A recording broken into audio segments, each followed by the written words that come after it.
בית הראשונים, המכונה גם הבית הגדול, הוא מבנה היסטורי בעל 2 קומות הממוקם ליד מושב ביתן אהרון. בתחילת המאה ה-19 נבנה הבית מאבני כורכר על ידי אנטואן בשאר הטייטן, סוחר לבנוני נוצרי, שהיה בעל רוב הקרקעות באזור עמק חפר. הבית שימש את פועליו ושומרי אדמותיו של טיין. בשנת 1930, 20 צעירות וצעירים, המייסדים של עמק חפר, עברו להתגורר בבית.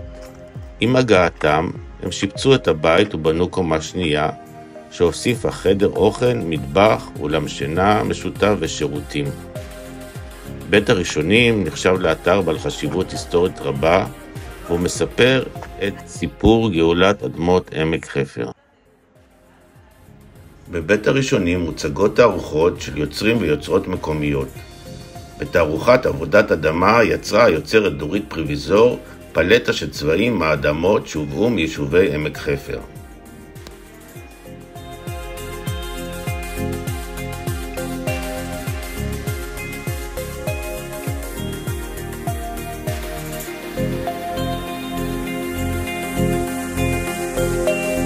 עגלת קפה פועלת במקום בסופי שבוע.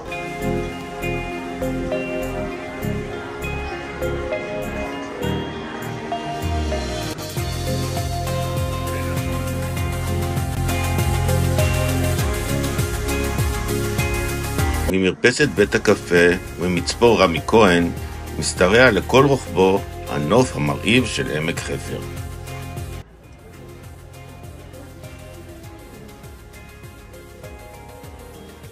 בצמוד לבית הראשונים נמצאת שמורת טבע שמציגה בית גידול אופייני לסילי הכורכר במישור החוף. בשמורה נמצאים גם מערות קבורה חצובות, האסורות בכניסה כדי להגן על אוכלוסיית העטלפים. מערת שזיפי היא מערת קבורה מרשימה בת 9 כוכי קבורה.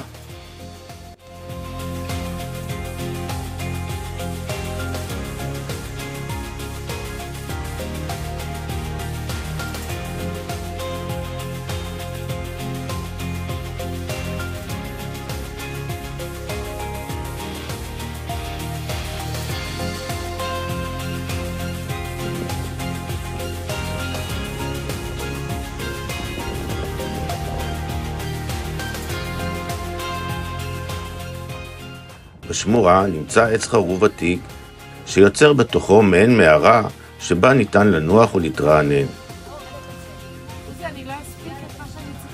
הביקור בבית הראשונים מומלץ בסופי שבוע.